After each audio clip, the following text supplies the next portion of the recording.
nang itatapon ang balat ng orange mo dahil pwedeng-pwede nga nating gawing candy ito. Sobrang healthy at kakaiba talaga. Pwedeng-pwede sa bata at syak magugustuhan talaga nila. Kaya naman panoorin mo nga ito hanggang dulo para malaman mo kung papaano. Hello mga bishi!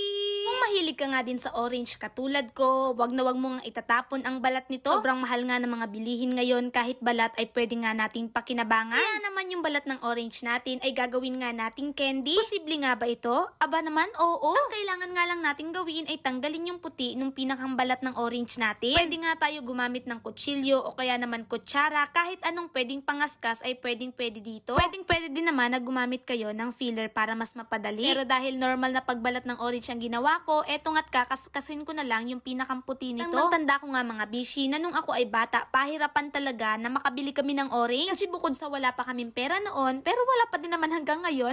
Bihira